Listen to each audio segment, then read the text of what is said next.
Hello everyone, and thank you for watching the Climate Adaptation Summit talks. On the road to this event, we had an event in Groningen, the Youth for Climate Adaptation. Here's a video wrap-up of how that went.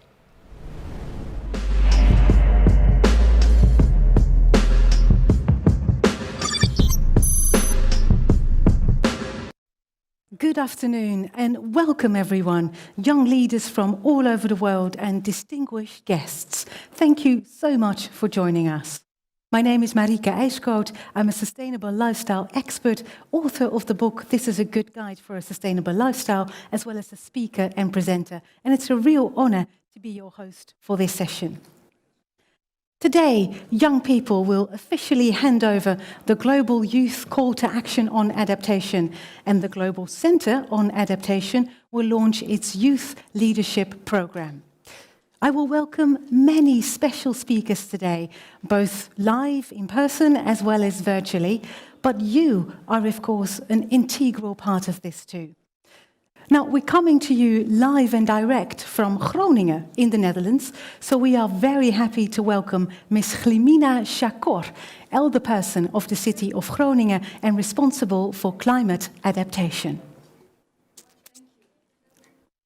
Dear youth leaders from around the world, Your Excellency, Secretary General Ban Ki-moon, distinguished guests, I'm proud and honored to welcome you as our guests in Groningen.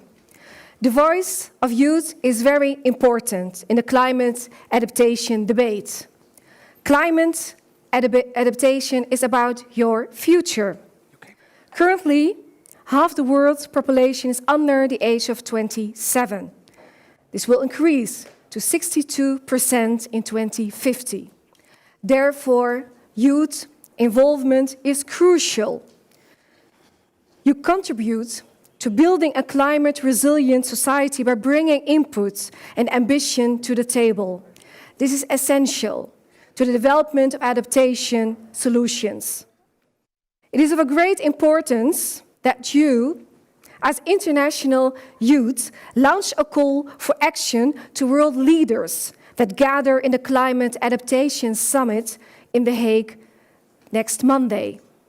In Groningen, we fully support this call for action. We must act now. The youth of Groningen worked hard to develop a regional adaptation action agenda. It is a local result of your global call to action. It's an example of how to think global and to act locally. I hope that this first agenda inspires youth groups around the globe to sit around the table with their local governors to make and execute these regional agendas together. Please feel free to contact us. Our youth groups are very happy to share our agenda and experiences with you. Mr. Ban Ki-moon, it's an honor that you, as a global leader, initiate the youth program of the Global Commission of Adaptation and support the global youth call to action here in Groningen today. I gladly give the floor to you. Thank you. Thank you so much, Glimina Chakor, for your remarks and, of course, for having us in Groningen, a climate-resilient city. Indeed, we will hear from Ban Ki-moon in a moment, but first, to really start off this session well, some short opening remarks from Professor Dr. Patrick Verkooijen, CEO of the Global Center on Adaptation. Well, thank you so much for inviting me for this extremely important event. First of all, I'd like to apologize. You're all waiting here for my running from one side of the town to the other, but I think it was for a good reason. Why? Just now, thousands of scientists across the globe for over 100 countries, Nobel laureates, were joining the Secretary General Ban Ki-moon of the United Nations by calling upon world leaders to rise from the ashes of the COVID crisis and put climate adaptation at the center of the recovery efforts indeed. This meeting today, this dialogue today, is extremely important.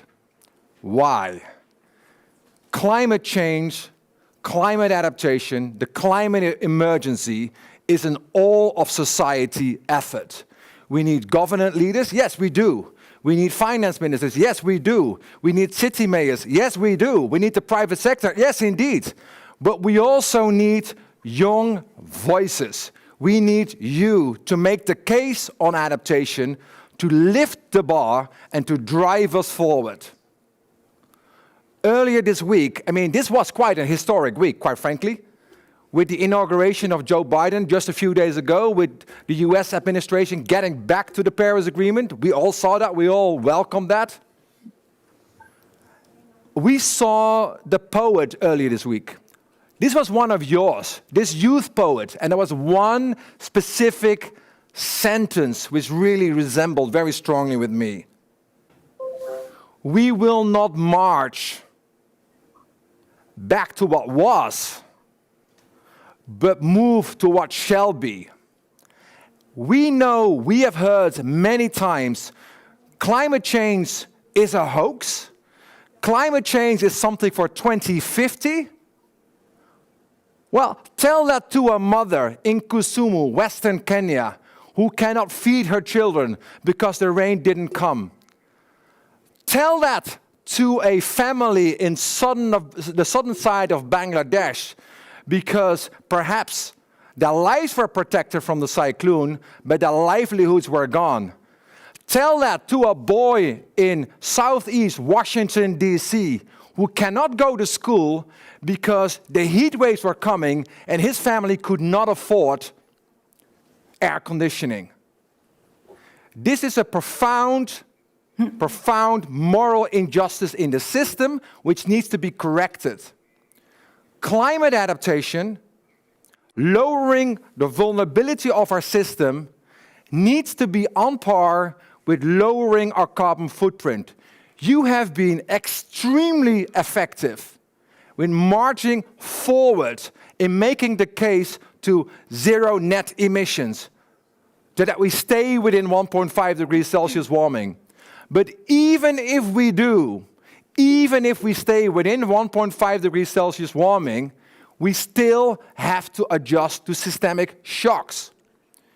We need a concrete agenda, we need commitments from leaders, and we need the energy of youth across the globe, but particularly in the Global South, to lift.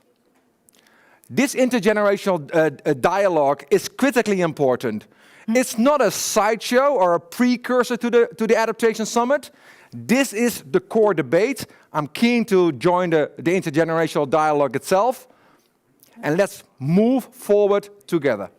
Thank you so much for your motivating and very inspiring words. We now move on to our keynote speaker of this session, a man who really needs no introduction, His Excellency, Mr. Ban Ki-moon. He's the 8th Secretary General of the United Nations and Chair of the Global Center on Adaptation. Now, because of the time difference, His Excellency has recorded this keynote especially for us.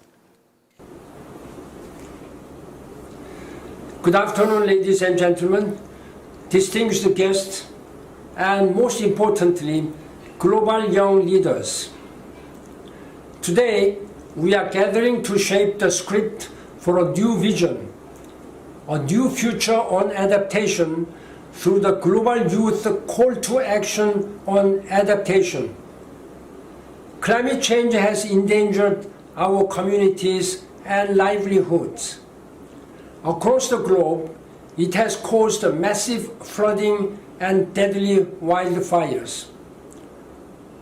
It has further exacerbated poverty and global inequalities at all levels. It is deeply unfair that those who have contributed the least to global warming, the young and the poor, are the ones who stand to lose the most. Now the COVID pandemic threatens to derail the progress we have made towards the Paris Agreement on climate change and the Sustainable Development Goals. Responding to both the climate and COVID crises poses a formidable challenge, but it also presents several opportunities for us to do things differently and build back better.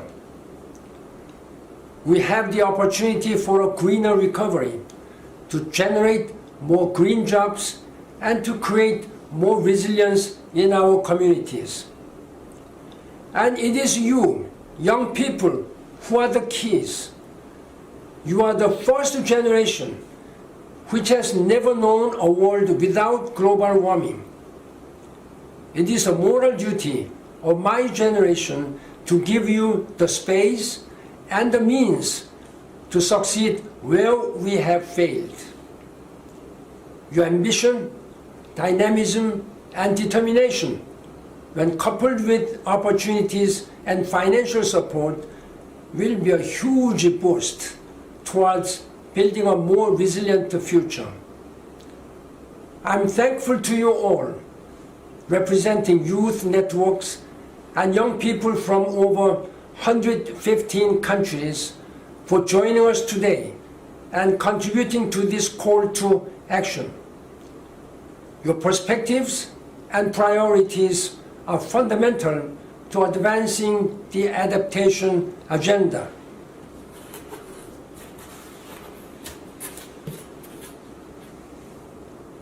I will proudly take forward your call to action to the summit's leaders session.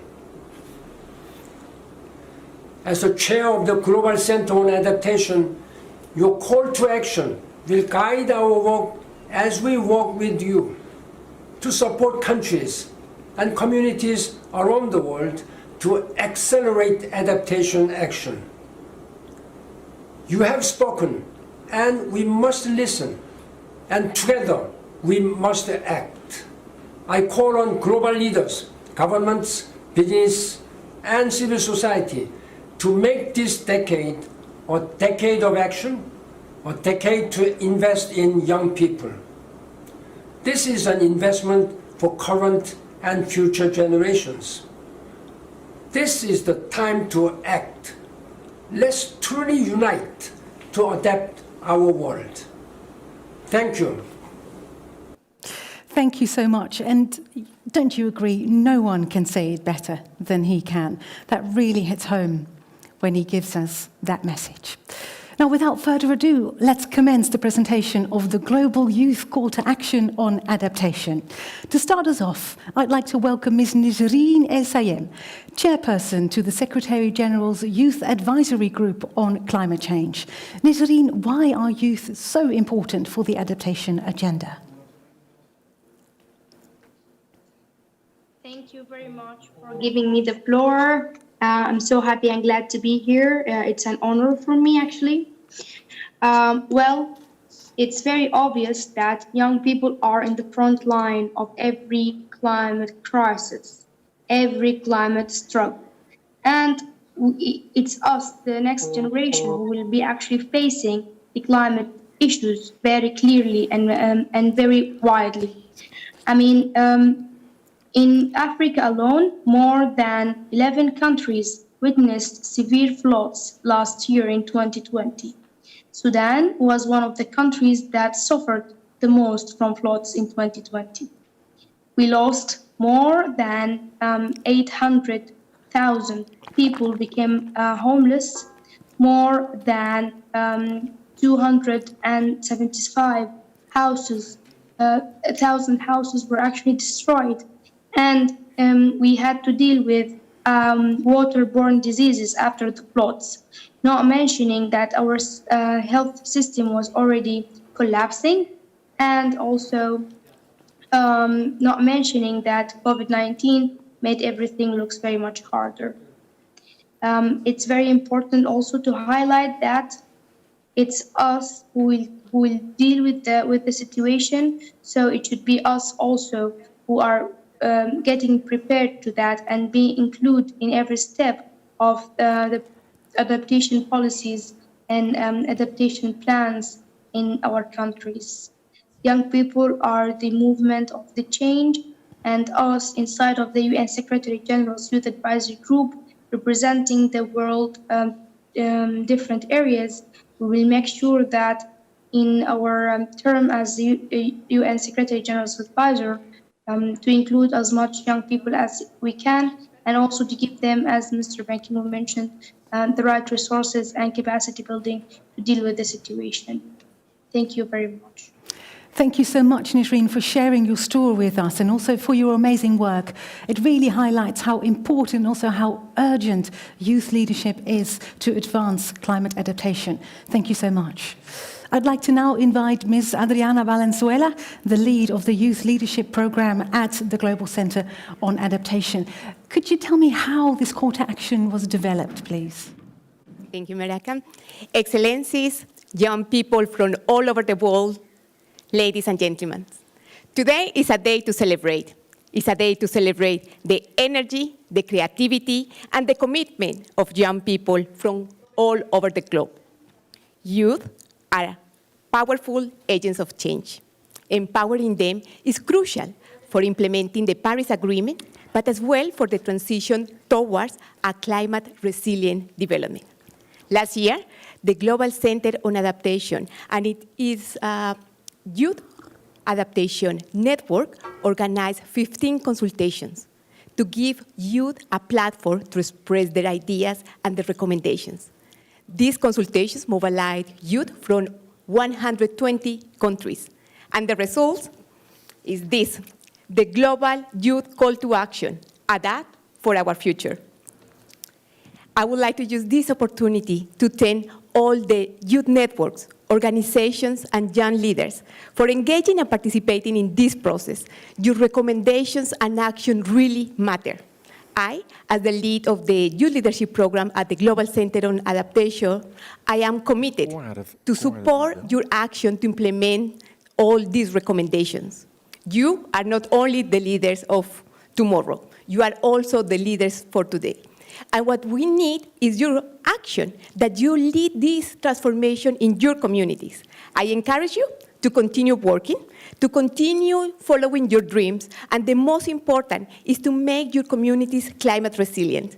This consultation is a call for the leaders, and now I would like to invite the leaders from the Youth Adaptation Network to present the results of this global consultation. Thank you so much, Adriana. And indeed, it is now time to give the floor to several representatives of the Youth Adaptation Network who will present the Global Youth Call to Action.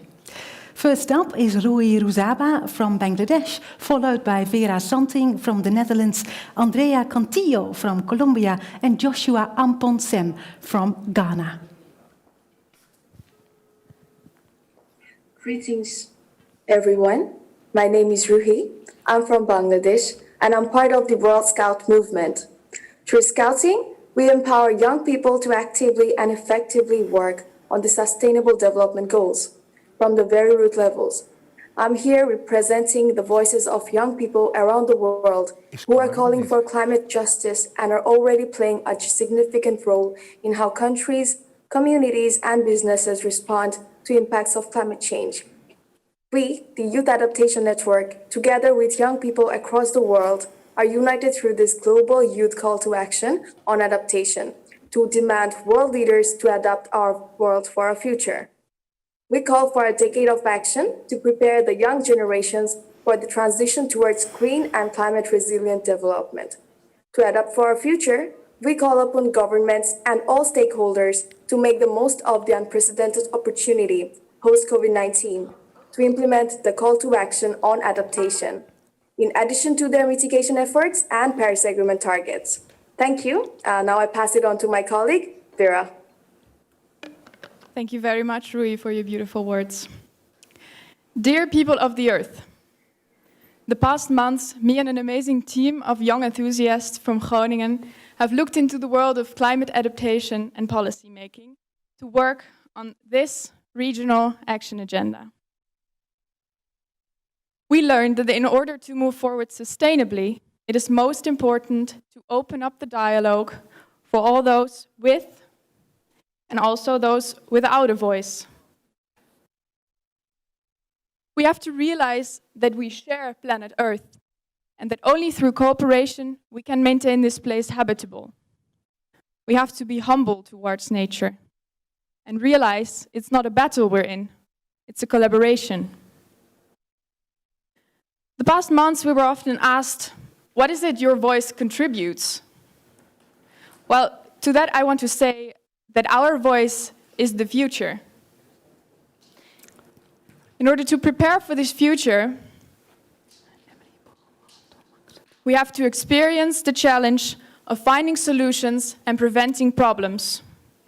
For that reason, it is necessary to include youth in the design, the implementation, and the evaluation of worldwide climate policies.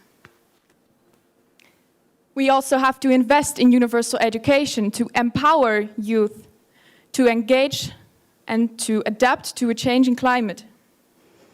Through learning, connecting, and doing, we can actively and harmoniously engage with our environments.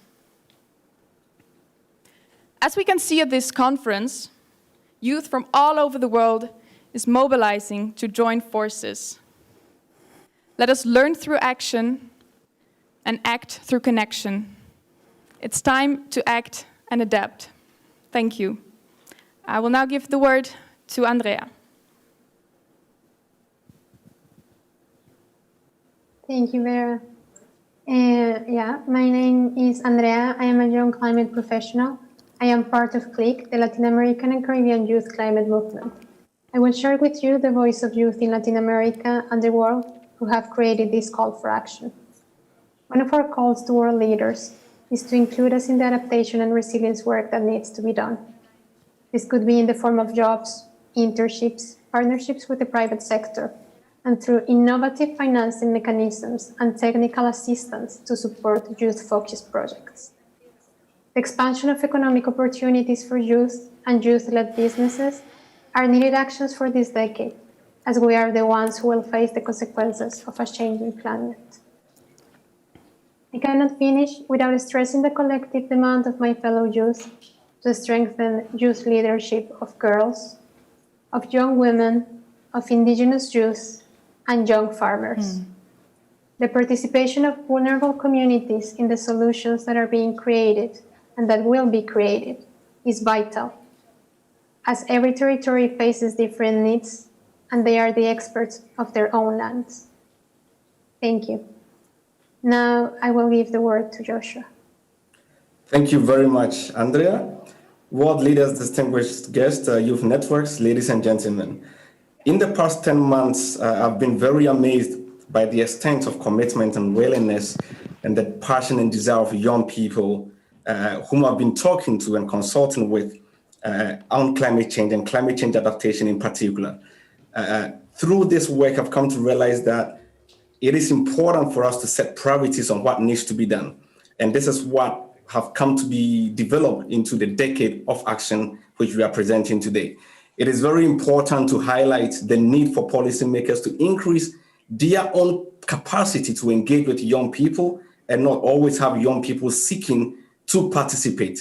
It is also essential that we empower young people who have special needs, particularly as an African, talking to say that people in last mile communities should have an equal voice with those living in cities and those who have professional opportunities through formal education. It is essential for us to make sure that climate adaptation is critical for also the conversation about migration and refugees.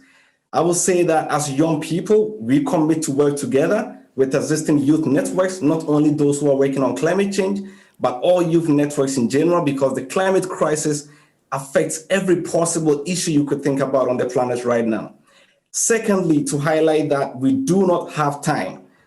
Adaptation is essential, and those who are seeing the impact of climate change now suffer a double threat of having that impact today, but also having to suffer the impact of that over a lifetime period. This is the uniqueness of our voice as young people.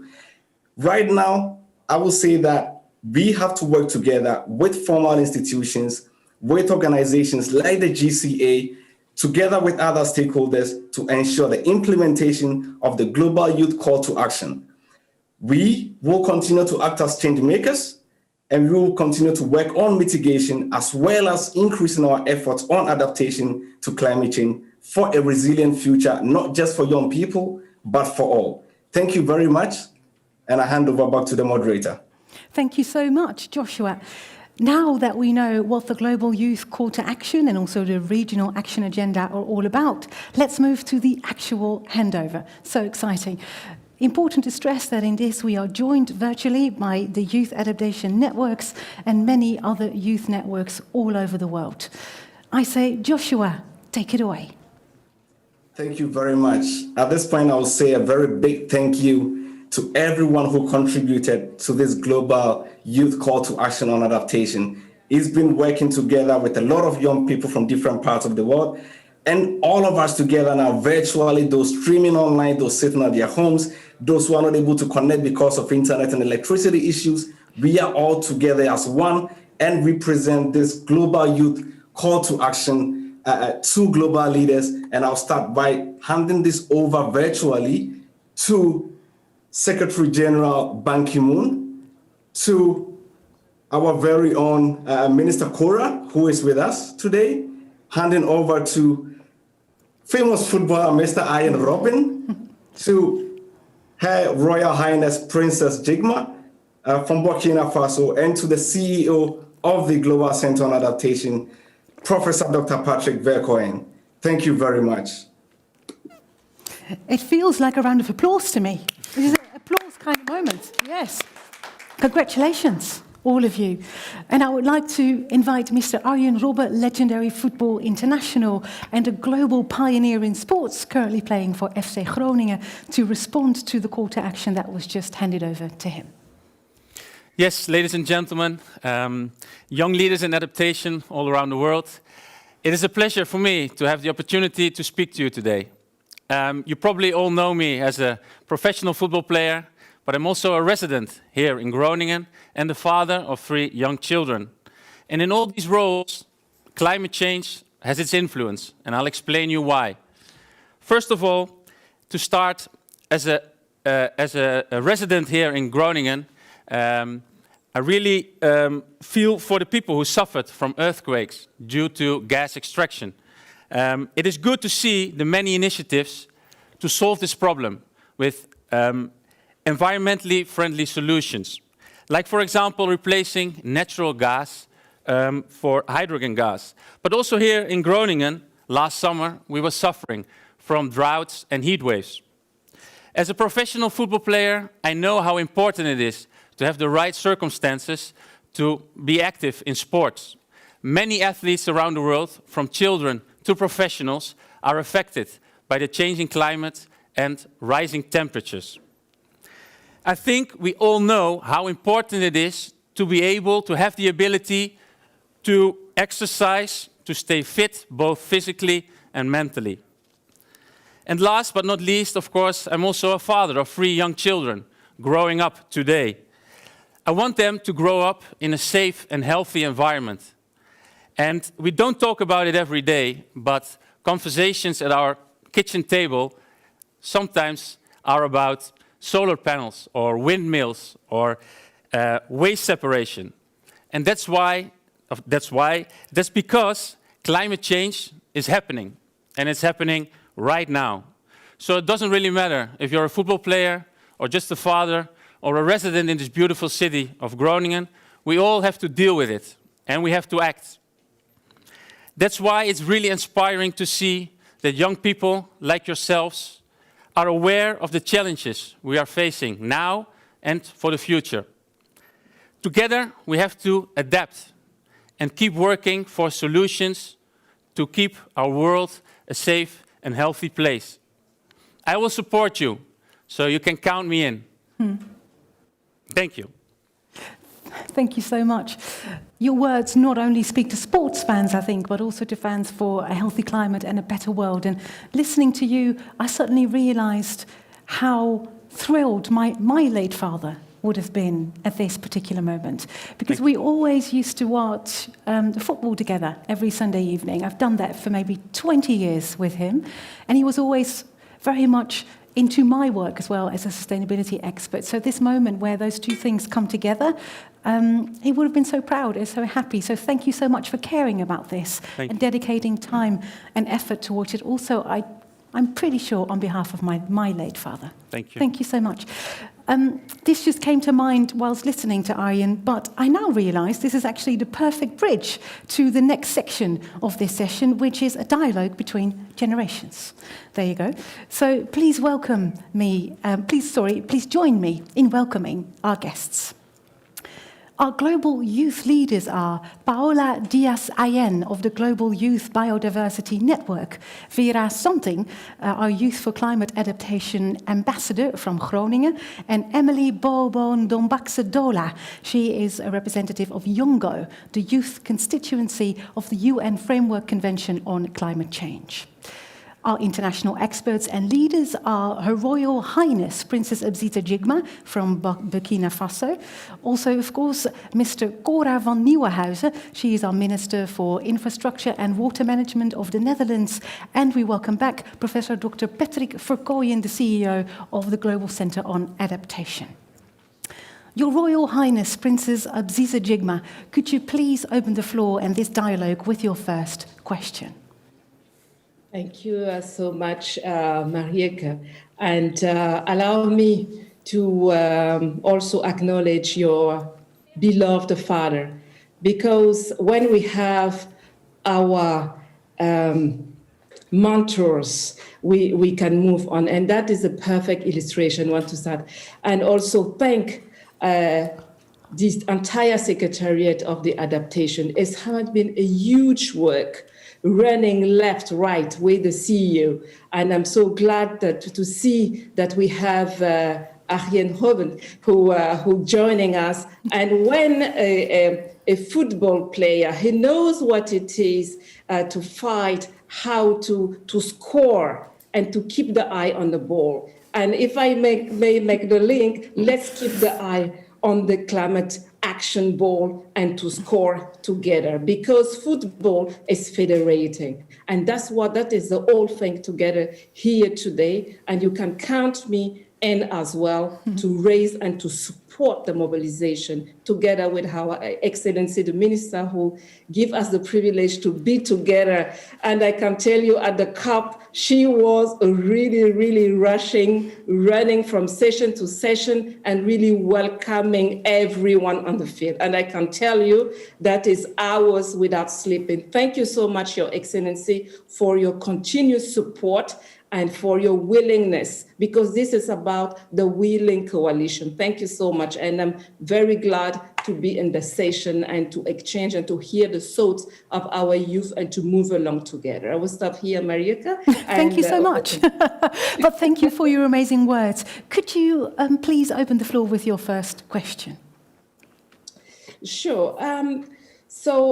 With Paola, allow me to, if I may, when I say nature-based solution, what comes into your mind and it's your drive, the drive of the young people, the girls and the boys, of course, in the field. Can you share with us your thought? Thank you so much. Indeed, Paola, from Global Youth Biodiversity Network, we'd love to hear your response. Thank you. Thank you so much, Princess. Thank you so much to the moderator. It is a really honor to be here sharing with you this dialogue. Yesterday, the Global Youth Biodiversity Network, Chapter Mexico, and Youth for Nature, with the support of the governments of Canada and Mexico, hosted the event Youth Leadership in Nature-Based Solutions for Adaptation. We found out that certainly nature-based solutions represent a great opportunity to restore our relationship with nature.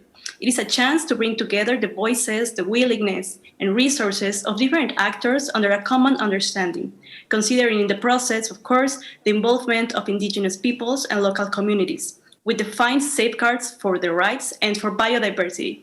Our current socio-ecological crisis should not give room for greenwashing.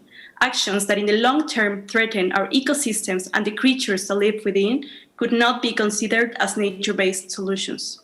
Princess, there are several challenges we need to tackle. We need to clearly define what are and what are not nature-based solutions. We need to better communicate the scope of this and involve local actors to ensure sustainability. Right now, we are facing looseness at the policy speeches, and decision makers must grant that there's no space for selfish wills to hide into the shadows. We need to solve the problem from the roots and not just create false illusions. Youth can and is already pushing for real solutions for climate change adaptation and biodiversity conservation. It is time for all stakeholders to turn their efforts of palliating the symptoms towards efforts that allow us to live in harmony within nature. Thank you, Princess, for the opportunity. Thank you so much, Paula, and your team, of course. And I agree, nature-based solutions are, of course, key, but it's also about the people, right? We need to also empower different people to be able to deliver them. What would be your response to that? So, yes, thank you so much. Paola, thank you. Yes, I would also like to raise the question to the Princess about what is being done to empower women and young girls to have their rightful place in community-based climate dialogues. Thank you. Your Royal Highness. Thank you for giving me the floor again. I think you said it all. It's about implementation and implementation and implementation. And don't forget also the youth who don't know how to write and read. It doesn't mean that they don't have the skills that has been transferred by their parents. As even our moderator today was saying that she got inspired by her own father. Those are skills that we have at home that we can raise it into our policy makers, which are our MPs, with our rights of votes to make them take the right policy to allow our governments. We are lucky today to have a minister in this distinguished panel to bring what is needed to be done. When it comes to the question, what are we doing on the field? You know that I have been doing a lot for more than 20 years in the rural area with the Mama-led Initiative for Sustainable Energy, because I was conscious that I'm part of the solution.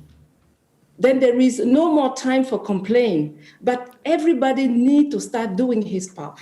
And then we can come up together and say, well, with the CEO of the Global Center of Adaptation, that is what the youth and the women and the young girls are doing on the fields. Let's come together and guide together to move along and to implement with the right tools of finance. Because let's be honest, we need finance, but finance who are adapted to the local environment. This is critical, and that is the pathway that climate action finance that our youth with digitalization can boost. And I think inclusion, financial inclusion is important. I think in the keynote speech of His Excellency, he was saying that let's take the COVID-19 has an opportunity to green the virtual cycle, because it's let's take the COVID as a wake-up call that we can come along together and reset a world with a carbon-free for a resilient society and climate action. And I think we have a great platform here that together, you, the youth, you our compass, showing us how to do, you know what to do, and you can rely, because we are reliable for you to move on. Thank you so much for what you're doing, and keep on doing. I'm not saying that is easy, but keep on doing, because after the last no, it's a yes was coming. So keep it in mind and keep on going. So I will stop there and allow and to hear the other panelists. Thank you, Marika. Thank you so much. Thank you so much. And here, there's some applause here in the studio for you, and rightfully so, I'd say.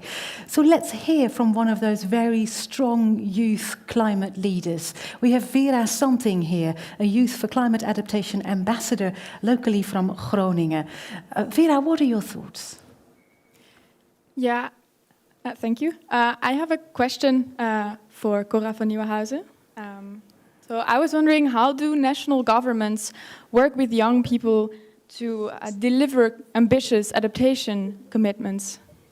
Such a key question. Minister Cora van Nieuwenhuizen, do let us know what your response is to this important question. Well, first of all, let me thank you all for organizing this Youth for Climate Adaptation conference. In working on climate adaptation, it's very important, I think essential even, that different generations join forces. Because the challenges of a changing climate will affect young people much more than older generations like mine. You bring a breath of fresh air and you give us a new perspective on things. You keep us on our toes, and I think that's really important. But even more importantly, you're taking your future into your own hands by accelerating adaptation action. And of course, that is not new. Young people worldwide have taken the lead in calling for greater climate action. And at the same time, the voices and interests of young people from communities that are already affected by climate change are too often excluded from the key decisions affecting them. So that's why this conference and your call to action are so badly needed. And we need to mobilize the next generation of adaptation leaders around the world to empower youth to make the case for adaptation on the global stage and to make their communities more climate resilient. So I'm very grateful for your efforts and from the Princess and all the others that we hear in this panel, to which so many young people from around the world have contributed.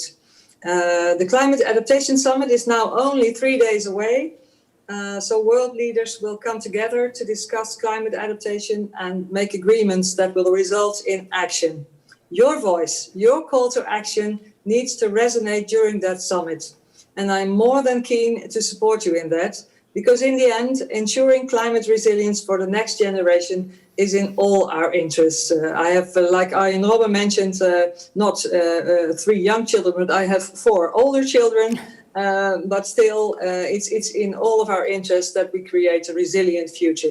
Thank you very much, and I wish you all the best in all your efforts. Thank you so much, Minister, also for your support. We look forward to seeing where that will take us at the Climate Adaptation Summit. Now, indeed, go from the national to the global perspective. Emily Boon-Dombaksedola, you represent the youth constituency of the United Nations Framework Convention on Climate Change. I'd love to hear your input from that global perspective. Hello, thanks so much for having me here.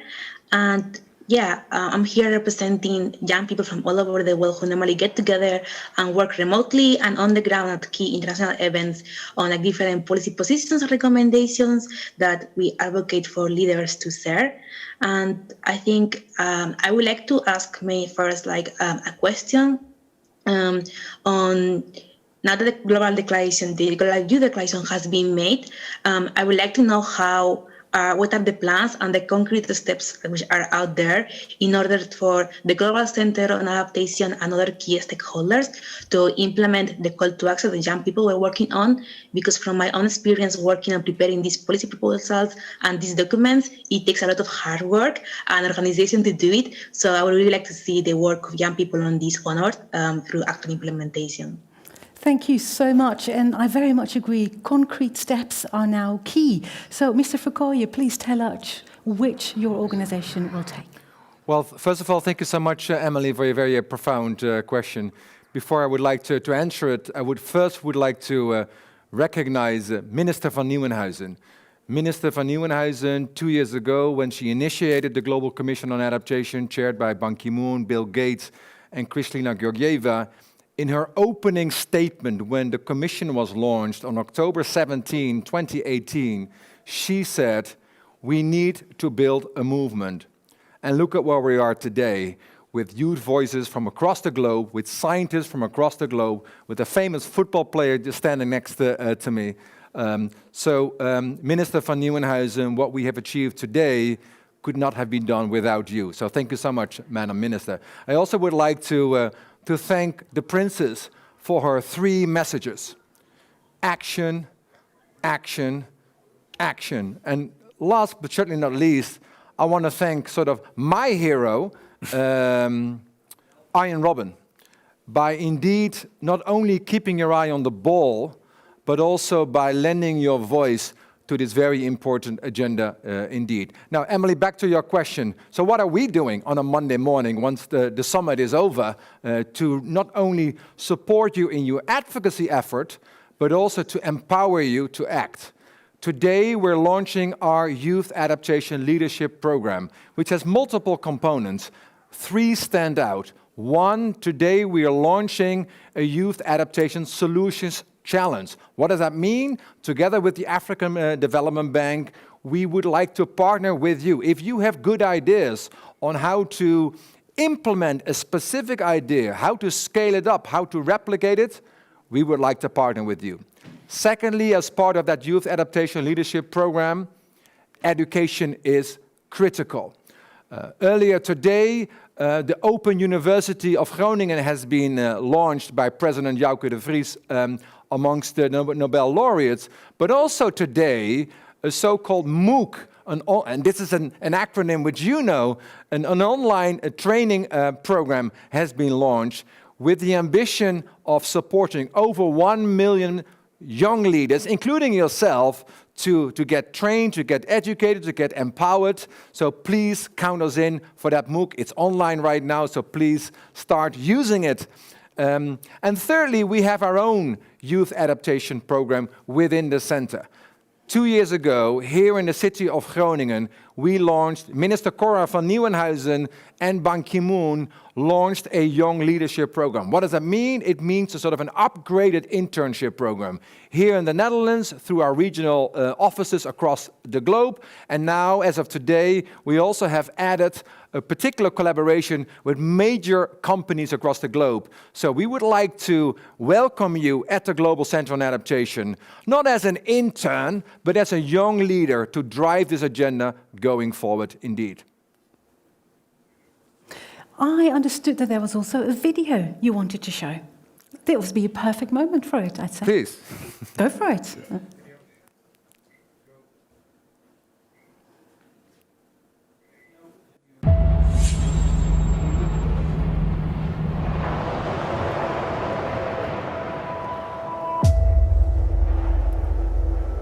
Ja, rondaf toch? Zeker. Ik ga nog een foto maken. Ga weg, ja. Ja, zit ook mee. Hierover? Ja? People are suffering. People are dying. Entire ecosystems are collapsing. You have the power to affect significant and sustained change. Adaptation, done right, can create opportunity and build a better future for us all. It is your future. We must act and adapt. Will you? At the Global Center on Adaptation, we're on a mission to help you transform your passion, your ambition, and creativity into actionable adaptation solutions. Join our Youth Leadership Program. Together, we can tackle climate change, support those already feeling its impact, and build a better, more resilient future.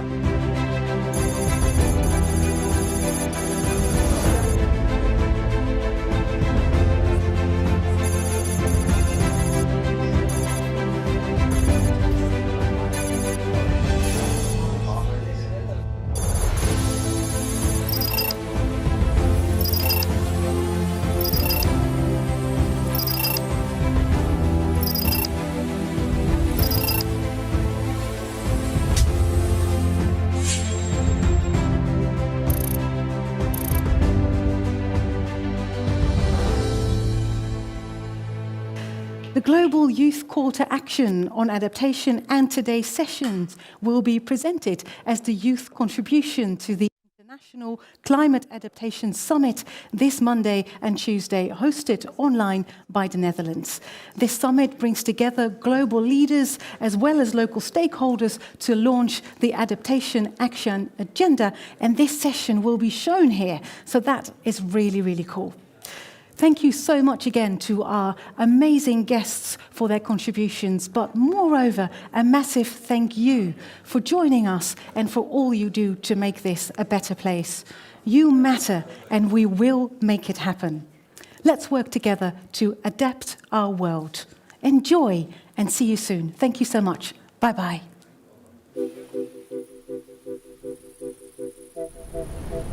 I hope you enjoyed that, and here's another video wrap-up of the youth highlights from the high-level opening session.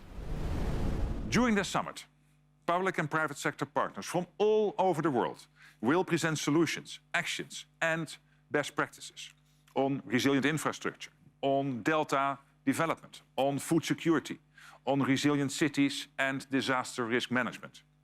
And there will be a special focus on the leadership of youth and the adaptive capacity of the African continent. We need to start building a better future now. The Paris Agreement recognized that mitigation and adaptation go hand in hand, that they are two equally important building blocks towards a sustainable world that leaves no one behind. Over the past 2 years, the Global Commission on Adaptation has worked hard to elevate the importance of climate adaptation. We need the trillions of taxpayers' dollars funding the recovery from the COVID-19 pandemic to jumpstart the low-carbon, high-resilience future we need.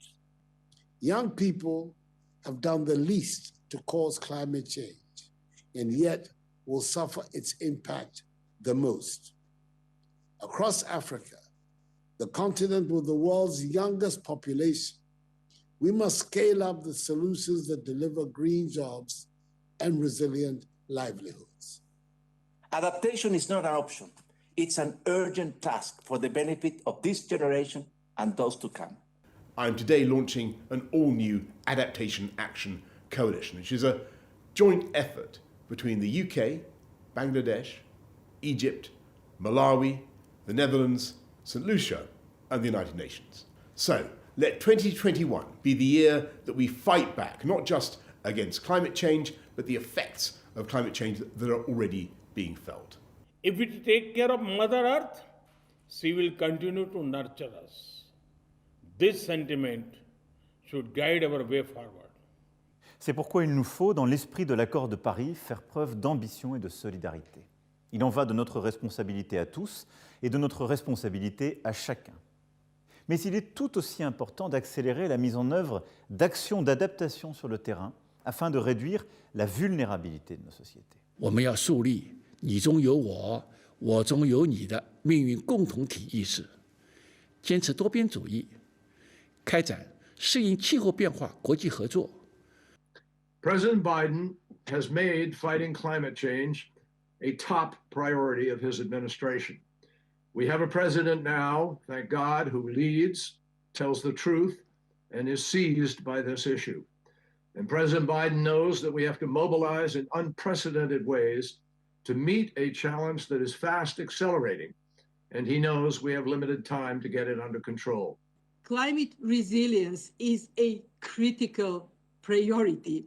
And this is why we place it at the heart of what we do this year and in the years to come. With the GCA as the AAI leads coordination partner, GCA will work to implement the vision and roadmaps of the AAI.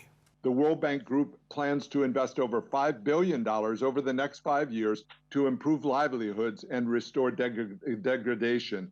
This investment is a major contribution to the Great Green Wall. We welcome the launch of a new Young Leadership Program to bring together the next generation of leaders to help tackle climate change.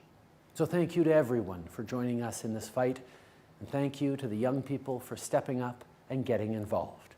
Together, we will build a cleaner, safer, and more competitive world. We're pushing for a revolution in planning by providing technical guidelines, assistance, and capacity building to local governments to incorporate adaptation actions in their strategic and territorial planning process. In the spirit of the Article 2.1c of the Paris Agreement, we are driving a revolution in financing by designing a funding strategy to scale up adaptation actions on the ground. We are promoting locally led adaptation that can bring forth tangible solutions for the vulnerable communities in different countries of the world. And I expect that the Global Center for Adaptation, Africa, hosted by the African Development Bank, will be a key partner in this particular endeavor.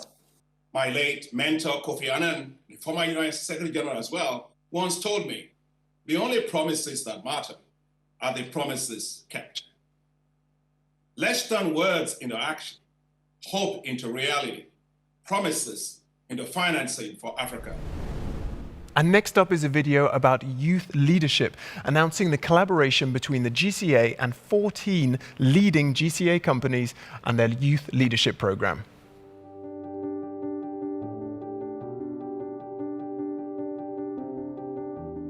The GCA is proud to be partnering with leading companies from across the globe as part of our youth leadership program, bringing new innovative ideas to life, building youth adaptation expertise, and empowering young people to drive adaptation at scale and speed. Our partners are amongst the world's leading companies at the forefront of sustainability and adaptation, and share GCA's commitment to youth innovation and climate action. Please count on us to cement these partnerships and build a climate-resilient world for all.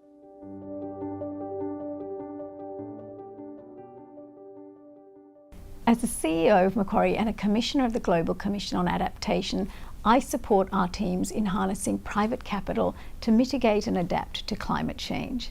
And I firmly believe in the power of youth and their innovative ideas as a means to address these critical issues. And that's why Macquarie is partnering with the Global Center on Adaptation on this youth leadership program to mobilise the next generation of adaptation leaders around the world and empower young people to make their communities more climate resilient in the face of growing climate risks. There is true strength in youth entrepreneurship coupled with a strong sense of purpose. I have loved working for Mkupa for the last 5 years because of that. We are a young, vibrant team working hard to better the life and livelihoods of our customers. We have built the world's most advanced connected asset financing platform, using it to provide over 400 million worth of financing that has enabled over 1 million African customers to access solar energy, energy efficient fridges, smartphones, cash loans, and so much more. We are thus looking forward to sharing this knowledge on business startup and youth entrepreneurship through the partnership with the Global Center on Adaptation and their youth leadership program. Climate change is one of the biggest crises. Responding to this unprecedented call to action needs active involvement of an informed and connected youth. The young generation is innovative and determined to make a difference. Hence, it's important to channelize their energy and creativity. I would like to congratulate GCA for the Youth Leadership Program. It's a pleasure for Yes Bank to partner and take a step towards creating a more sustainable world. Thank you. As Europe's largest seaport, Rotterdam is a vital lifeline, a vital artery for the Netherlands, Europe and the world. We work hard to become carbon neutral and to build a sustainable circular economy. Our strategy acknowledges the planetary boundaries, and we aspire to develop new future-proof earning models together with like-minded partners. Our success will be defined by combating climate change and on the new jobs we will create and on the impact we make on the society of the future. By embracing the challenges as opportunities, our port serves as a hotspot for innovation and for collaboration with the next generation. So we are honored to partner with the GCA's Youth Leadership Program and to support youth leaders in their initiative to shape a better world. Climate change is the challenge of our lifetime. South Pole is partnering with the GCA's youth program because we recognize the power of young people to make a difference in the fight against climate change. I started my own climate journey as a young, idealistic environmental science student in Zurich in the 90s. Together with 5 friends, we founded South Pole. Now, I'm a bit older, but not less idealistic. And South Pole has grown to 400 passionate people around the world, working day and night to solve the climate challenge. To confront and adapt to climate change, we need all hands on deck. Only a diverse set of people with varying backgrounds will provide the myriad of solutions we need. Innovations need to happen on all levels. We need to support the current generation of young, passionate climate entrepreneurs, which is why we're reaching out to you. Join us. We are here to support your ideas for a more sustainable future.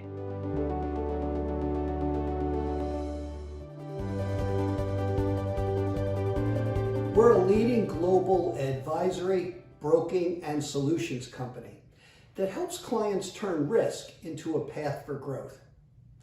We design and deliver solutions that manage risk, cultivate talent, and expand the power of capital to protect and strengthen both institutions and individuals.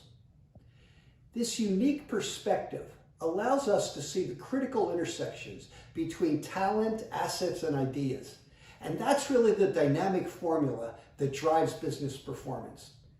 We hope to share some of that knowledge with youth to improve their capacity to turn risk into business opportunities and help build a more resilient and prosperous world.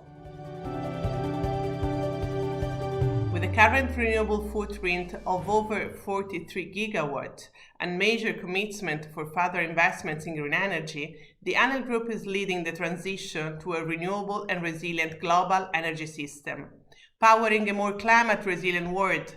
We see clearly the impacts of growing climate risk as well as the urgency of accelerating climate ambition. We are therefore delighted to partner with the Global Center of Adaptation in support of the Youth Leadership Program in order to help empower the next generation of leaders in driving forward adaptation solution and climate action. Youth has great courage, innovativeness, and willingness to fight against uncertainty. They are the leaders of not future, but of today also. We rely on our youngsters to fight against climate change and to make a better world. We are proud and honored to be associated with Global Center for Adaptation, who are engaging youth to fight and win against climate change. I've spent almost 25 years at APCO Worldwide, and in that time, I've seen immense changes in our world and in the challenges faced by our clients. Today, the topics of climate change and sustainability are driving so many global conversations, but are also inspiring the next generation. We believe young people are powerful agents of change, and we're delighted to partner with the Global Center on Adaptation, contributing to the training of today's youth to harness their creativity, passion, and energy to build climate resilience and to fight climate change. Adaptation, resilience, climate action, all these are embedded in the Temasek DNA. It drives the investment strategy and it also encourages the portfolio companies to go on their own sustainability journey. Now, Temasek aims to halve its net carbon emission attributable to the portfolio companies by 2030. For Temasek Foundation, we empower the community through our innovation challenges and the research grants. And the youths are energized through our networking opportunities and also our thought leadership programs. And all that energy, we hope, will be synthesized to power the young leaders and also the entrepreneurs in Southeast Asia and beyond. At Schiphol, we are committed to sustainable aviation, towards net zero emissions. That will require a lot of effort on mitigation and also, in all likelihood, on climate adaptation. We will need investments, but above all, we will need innovation and we will need talent. That's why we at Schiphol are very happy to partner with the Global Center on Adaptation and especially with the Youth Leadership Program. And we are looking forward to working together. The world is facing a climate crisis, growing in urgency, but also in our collective awareness. As a risk knowledge company, we believe in harnessing the power of including diverse perspectives and fostering innovation as means to addressing the climate challenge heads-on and developing long-term resilience.